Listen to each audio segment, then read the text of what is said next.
바울의 3차 선교의 최대 중심지는 에베소입니다. 맨 처음 안디옥 교회를 출발해서 갈라디아 지방, 부르기아 지방을 거쳐서 소아시아 지방의 에베소에 도착을 합니다. 본문 31절에 에베소에서 거의 한 3년 동안 체류하면서 복음을 전합니다. 사도행전 19장 10절 아시아에 사는 자는 유대인이나 헬라인이나 다 주의 말씀을 듣더라 했습니다. 요한계시록 2장과 3장에 보면 소아시아에 나오는 7교회가 있습니다. 그 7교회들도 바울이 에베소에서 3차 선교를 할 때 다 개척된 교회로 우리가 추정을 합니다. 바울은 에베소 사역을 성공적으로 마무리합니다. 그리고 이어서 사도행전 20장 1절 마게도냐 지방, 그리고 20장 2절 헬라 지방, 그리고 또다시 사도행전 20장 3절 마게도냐 지방을 방문합니다. 그리고 이어서 사도행전 20장 5절에 드로아로, 20장 14절에 아소로, 그리고 사도행전 20장 15절에 밀레도에 도착을 합니다. 드로아에서는 유두고를 살려내는 기적을 베풀기도 했죠. 오늘 본문 밀레도에서 에베소 교회 장로들을 초청하여 설교를 합니다. 그 설교를 고별 설교 이렇게 표현을 합니다. 바울의 에베소 선교는 대단히 성공적입니다. 엄청난 부흥이 일어납니다. 엄청난 역사입니다. 사도행전 19장 19절에 마술을 행하던 사람들이 변화가 됩니다. 그들은 마술책을 다 모아서 불살라버리기까지 했습니다. 그 책값이 은 5만이나 된다고 합니다. 여기서 은 5만은 5만 명에게 해당되는 임금이라고 보시면 됩니다. 하루 일당을 15만 원으로 한번 계산해 볼까요? 그러면 은 5만은 75억 정도 될 겁니다. 어마어마한 분량의 마술책을 불살라버린 겁니다. 이것은 바울이 두란노 서원에서 2년 이상 날마다 하나님의 말씀을 전한 결과입니다.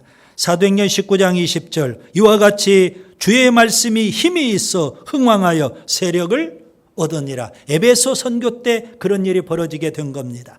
하나님의 말씀은 살아있습니다.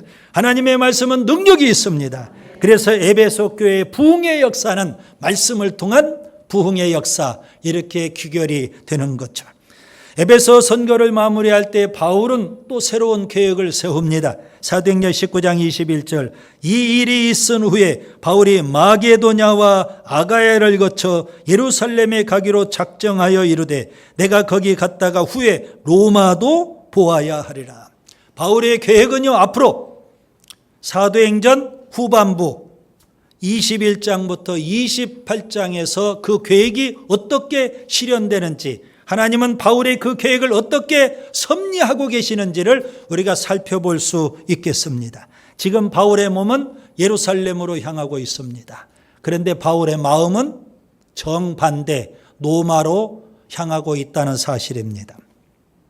바울이 3차 선교를 거의 끝내고 예루살렘에 가는 목적은 무엇일까요? 예루살렘 교회가 지금 굉장히 힘들고 어렵거든요. 그 소식을 듣고 마게도냐에 있는 교회들, 빌립보 교회, 데살로니가 교회, 베레아 교회, 그리고 아가야에 있는 교회들, 고린도 교회, 갱그리아 교회, 이런 교회들, 그런 교회들이 예루살렘 교회가 어렵다는 소문을 듣고 그들이 사랑의 후원금을 모금을 했습니다. 그래서 바울은 마게도냐 지역, 아가야 지역, 그런 지역을 둘러서 사랑의 후원금을 거두어 가지고 예루살렘 교회에 전달하려고 했던 겁니다. 예루살렘 교회에 가서 구제 사역을 베풀겠다는 겁니다. 그리고 나서 그가 로마까지 가겠다. 지금 그런 계획을 말씀하고 있는 겁니다. 3차 선교 마무리할 때 그는 에베소 선교를 끝내고, 여러분 성경을 보시면 사도행전 20장 2절과 3절에 그가 헬라에 석 달을 머물러 있습니다. 그 헬라가 바로 아가야 지역이라고 보시면 돼요. 그곳에 석 달을 머물러 있는데 아마도 그때가 겨울이었을 겁니다. 그래서 석 달을 그곳에 머물러 있어요. 그런데 중요한 게 있습니다. 헬라에 석 달을 머물면서 바울은요, 그 유명한 노마서를 집필을 합니다. 그리고 갱그리아 교회 여집사였던 베베를 통해서 노마서를 로마 교회에 전달을 하게 돼요. 그 노마서 안에 보면 바울이 노마를 선교하고 싶은 마음, 그리고 노마를 넘어서 서바나, 스페인이죠. 스페인까지 가서 복음을 전하고 싶은 마음을 담아놓은 겁니다. 노마서 1장 15절, 나는 할 수 있는 대로 노마에 있는 너희에게도 복음 전하기를 원하노라. 노마서 15장 28절, 너희에게 들렀다가, 노마죠, 너희에게 들렀다가 서바나로 가리라. 그런 계획을 그가 노마서에 담았던 겁니다. 바울은 선교에 있어서 지칠 줄 모르는 열정을 갖고 끊임없이 새로운 지역을 찾아서 복음을 전하고 또 전진하고 복음을 전하고 또 전진하고 복음을 전하는 겁니다. 그래서 이제는 예루살렘을 들렀다가 노마로 가고 서바나까지 가겠다는 겁니다. 오늘 본문은 바울의 고별 설교입니다. 고별 설교라고 표현한 것은 3차 설교의 마지막 설교, 에베소에서 이제 마지막 설교, 그래서 고별 설교라고 표현할 수도 있겠고요. 그동안 그가 1차 선교, 2차 선교, 3차 선교를 했죠. 그래서 1차, 2차, 3차 선교 때 얼마나 많은 말씀을 전했을까요? 이제 마무리하는 차원에서 고별 설교, 이렇게도 표현할 수 있는 겁니다.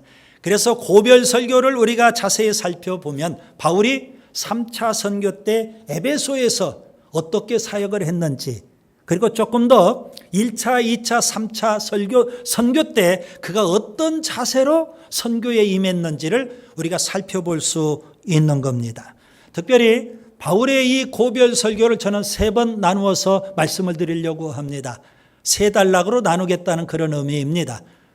첫 번째 단락은 에베소 교회의 과거, 두 번째 단락은 현재, 세 번째 단락은 미래, 이렇게 정리가 되는데요. 첫 번째 단락 오늘 살펴보려고 합니다. 본문 18절부터 21절까지 에베소 교회에 대한 과거 이야기입니다. 3가지를 이 시간 여러분에게 말씀드리겠습니다. 첫째, 바울은 하나님을 섬겼습니다. 본문 19절을 보겠습니다.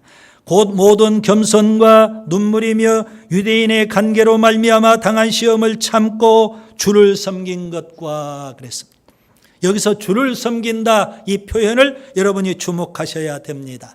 바울은 이방인의 선교사이죠. 그동안 지칠 줄 모르는 열정을 갖고 선교에 끊임없이 도전했습니다. 1차 선교 때는 갈라디아 지역을 선교했고 2차 선교 때는 마게도냐와 아가야 지역을 선교했으며 3차 선교 때는 에베소에서, 소아시아에서 선교를 했던 겁니다. 바울의 최우선 관심은 어디에 있을까요? 선교 아니겠습니까? 그러나 그는요, 선교 사역을 감당하면서 그가 최우선 순위를 둔 것은 무엇이었을까요? 하나님을 섬기는 일이었습니다. 바울을 보면 하나님을 섬기는 일이 결코 쉬운 일만은 아니었다는 사실이죠. 그는 눈물과 겸손과 인내로 하나님을 섬겼다고 했습니다. 여러분, 이 3가지를 여러분도 기억하세요. 겸손한 마음으로, 눈물, 진실한 마음으로, 그리고 시험을 참고 인내하는 마음으로 그가 그렇게 하나님을 섬겼던 겁니다. 여러분, 달리 표현하면 바울의 선교 사역의 동기는요, 세속적이지 않고 영적이다는 거죠.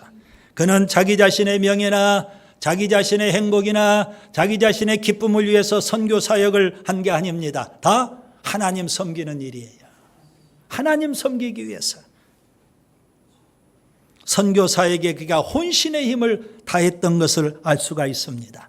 우리 모두는 바울처럼 하나님의 종입니다. 목사만 하나님의 종이 아니라 우리 모두가 다 하나님의 종 아닙니까? 종의 사명은 뭘까요? 충성입니다. 충성. 일을 잘해야 됩니다. 그런데 더 중요한 게 있습니다. 충성보다도 더 중요한 것, 더 우선해야 될 것 뭘까요?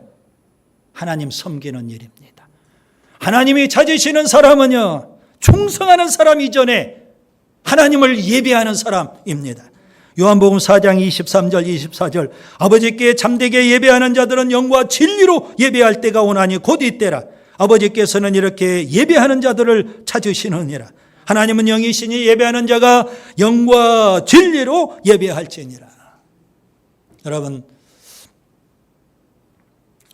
가끔 교회 안에는 예배와 사역, 예배와 봉사를 분리해서 생각하려고 하는 사람들이 있어요. 예배는 잘 드려요. 그런데 봉사는 안 해요. 사역을 안 한다고요.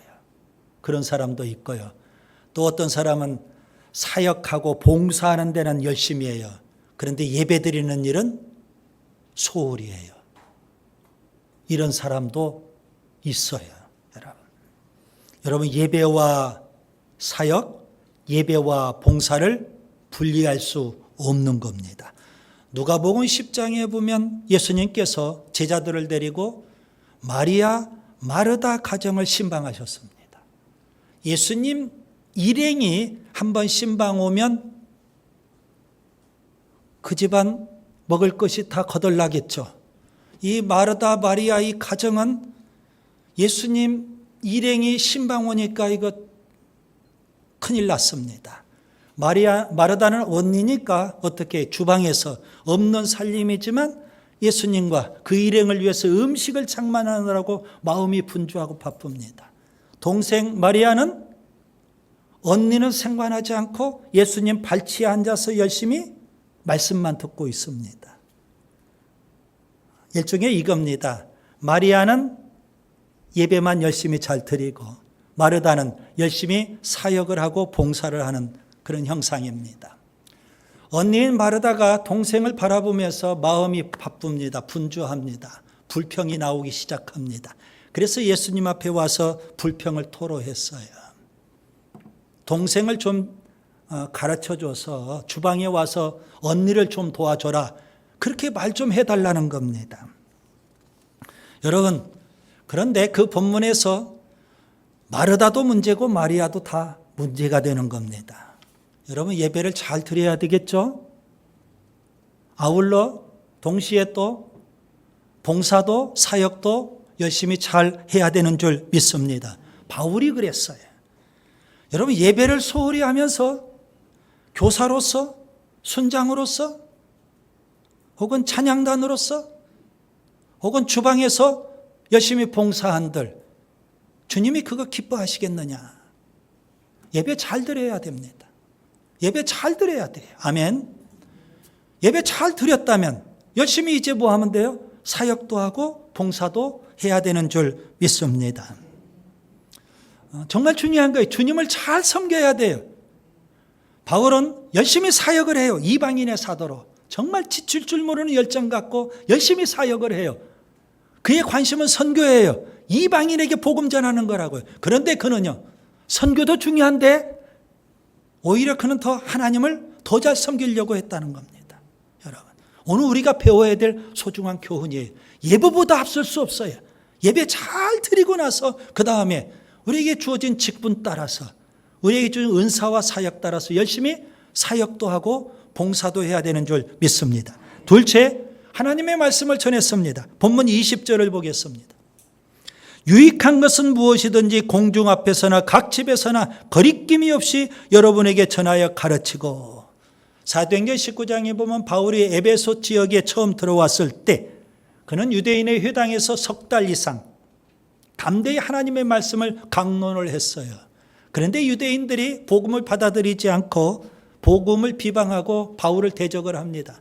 그래서 바울은 장소를 옮겨요. 회당에서 두란노 소원으로 장소를 옮기고, 그리고 제자들을 세워서 날마다 2년이 넘도록 하나님의 말씀을 가르쳤던 겁니다. 마치 예수님께서 12 제자들에게 제자 훈련하듯 안디옥 교회 바나바와 바울이 1년이 넘도록 성도들을 말씀으로 제자 훈련시켰듯 지금 바울이 에베소 교회에서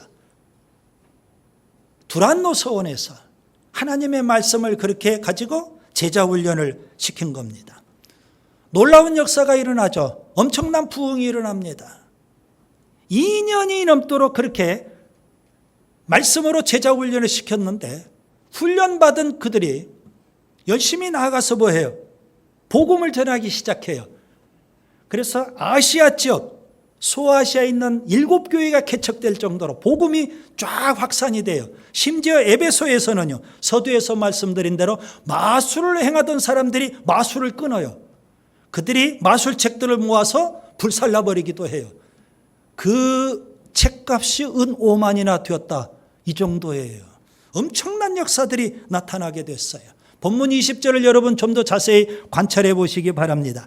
우리가 주목해야 될 것 3가지를 찾을 수 있어요. 첫째, 사람들의 유익을 위해서 바울은 하나님의 말씀을 가르친 겁니다. 여러분, 우리의 신앙에 가장 유익한 게 뭘까요? 우리의 영혼에 가장 유익한 게 뭘까요? 우리의 신앙생활에 가장 유익한 게 뭘까요? 하나님의 말씀인 줄 믿습니다. 디모데후서 3장 16절 모든 성경은 하나님의 감동으로 된 것으로 교훈과 책망과 바르게 함과 의로 교육하기에 유익하니라 했습니다. 갓난아이에게는요, 엄마의 젖이 필요해요. 또 아울러 엄마의 사랑이 필요하다고요. 성경은 하나님의 말씀이에요. 우리 영혼의 양식이에요. 하나님의 사랑이라고요. 성경 자체가. 성경을 통해서 우리의 영혼의 양식을 먹어야 되고요. 하나님의 사랑을 먹고 마시고 누릴 수 있어야 되는 거예요. 우리 신앙생활에 가장 유익하고 좋은 것 하나님의 말씀이거든요. 그런데 이 말씀을 우리가 소홀히 한다면 여러분 어디 가서 우리 영혼의 유익을 얻을 수 있을까요? 둘째, 공중 앞에서와 각 집에서 바울은 하나님의 말씀을 가르쳤습니다. 여러분 여기 공중 앞에서 이것은 대그룹을 가리키는 거고 각 집에서 이건 소그룹을 가리키는 겁니다. 대그룹과 소그룹의 균형을 이루어야 되는 겁니다. 여러분 예배만 참석을 하고 하나님 말씀을 듣고 배우고 끝나면 안 되는 겁니다. 그래서 예배 후에 소그룹 순모임이 있지 않습니까? 순모임을 통해서 여러분 말씀을 다시 곱씹어 보고 말씀을 삶에 구체적으로 적용을 해야 되는 겁니다. 대그룹은 회중 예배입니다. 소그룹은 교제의 모임입니다. 대그룹 회중 예배를 통해서 하나님의 거룩을 우리가 경험하고 소그룹 순모임을 통해서 하나님의 사랑을 서로 우리가 나눌 수 있어야 되는 겁니다. 예루살렘 교회가 그랬어요, 여러분. 예루살렘 교회. 사도행전 2장 46절 날마다 마음을 같이하여 성전에 모이기를 힘쓰고 집에서 떡을 떼며 기쁨과 순전한 마음으로 음식을 먹으니라. 사도행전 6장 42절에도 그들이 날마다 성전에 있든지 집에 있든지 예수는 그리스도라고 가르치기와 전도하기를 그치지 아니하느니라. 여러분 예배뿐만 아니라 소그룹 모임에도 적극적으로 참여할 수 있기를 바랍니다. 셋째, 거리낌 없이 하나님의 말씀을 바울은 가르치고 전했던 겁니다. 거리낌이 없다. 사람 눈치 보지 않고 하나님의 말씀은 하나님의 말씀으로 전해야 되는 줄 믿습니다. 담대하게 전해야 되는 거예요. 거리낌이 없이. 그래야만 그 말씀을 받아들이는 사람도 그 말씀을 하나님의 말씀으로 확신할 수 있는 거 아닙니까? 그리고 하나님의 말씀으로 받아들일 수 있는 거 아닙니까? 그래야만 그 말씀이 살아서 역사하는 줄 믿습니다. 세례자 요한이 요단강에서 회개의 물세를 베푸는데요. 예루살렘에 있는 유대인들 그리고 유대 교권자들까지도 다 세례자 요한 앞에 와요. 세례자 요한이 그들을 향해서 뭐라고 합니까? 그들의 눈치를 봤다면 어떻게 회개의 물세를 베풀 수 있겠어요? 누가복음 3장 7절과 8절에 보면 세례자 요한은 독설에 가까울 정도로 거침없이 담대하게 사람들 눈치 보지 않고 외칩니다. 독사의 자식들아, 독사의 자식들아, 회개에 합당한 열매를 맺어라. 그렇게 하나님의 말씀을 전하는 거예요. 담대하게 하나님 말씀을 전하니까 그 말씀을 받아들이는 사람도 하나님 말씀으로 확신하고 하나님 말씀으로 받아들이고 그래서 그 말씀이 살아서 역사하게 되는 줄 믿습니다. 셋째, 회개와 믿음을 증언했습니다. 본문 21절을 보겠습니다. 유대인과 헬라인들에게 하나님께 대한 회개와 우리 주 예수 그리스도께 대한 믿음을 증언한 것이라 했습니다. 회개와 믿음이 중요합니다. 바울은 복음의 핵심으로 회개와 믿음을 증언하고 있습니다. 오늘 우리가 이 말씀을 놓고 정직하게 우리 자신들을 돌아봅니다. 오늘 우리 시대에 회개에 대한 말씀은 갈수록 약화가 되고요. 오히려 믿음에 대한 말씀만 강조하고 있는 안타까운 실정입니다. 그런데 여러분 기억하세요. 회개가 없는 믿음은 거짓된 믿음입니다. 좀 심하게 표현하는지는 모르지만 회개가 없는 믿음은 거짓된 믿음이에요. 회개의 문을 통과하지 않으면 믿음의 문에 들어설 수가 없어요. 예수님의 선구자였던 세례자 요한도, 예수님도, 그리고 예수님의 제자들도 한결같이 외쳤던 메시지. 마태복음 4장 17절 회개하라 천국이 가까이 왔느니라. 회개가 없다면 천국 없어요. 회개가 없다면 구원도 없어요. 우리가 흔히 듣는 복음의 메시지가 있죠. 예수 믿으면 구원받는다. 여러분, 예수 믿으면 구원받는다. 아주 관용구처럼 우리가 수없이 많이 들었던 우리 귀에 익숙한 그런 복음의 말씀 아닙니까? 저는 좀 더 심하게 표현해 보려고 해요. 거짓된 복음이에요. 온전한 복음이 아니에요. 잘못된 복음, 왜곡된 복음이에요. 심하게 표현하면 그것은 마귀의 속삭임이에요. 예수 믿으면 구원받는다고요? 철저히 죄를 회개하고 예수님을 온전히 신뢰해야만 구원을 받지. 회개가 없는데 무슨 죄사함이 있어요? 회개가 없는데 무슨 의롭다함이 있어요? 회개가 없는데 무슨 구원이 있어요? 회개가 없는데 무슨 천국이 있냐고요. 마귀의 속삭임에 놀아나면 안 돼요. 여러분, 회개는 왜 바울은 하나님께 대한 회개라고 표현했을까요? 믿음을 왜 하나님께 대한 믿음이라고 했을까요? 왜 하나님께 대한 회개와 예수 그리스도에 대한 믿음, 왜 이렇게 표현했을까요? 하나님은 거룩하고 공의로우십니다.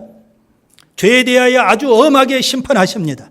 회개하지 않는 죄인을 그냥 용서하지 않습니다. 죄 문제에 대해서 하나님은요, 그냥 대충 적당히 얼렁뚱땅 넘어가시는 분이 아닙니다. 그렇기 때문에 하나님께 죄를 철저히 회개해야 되는 겁니다.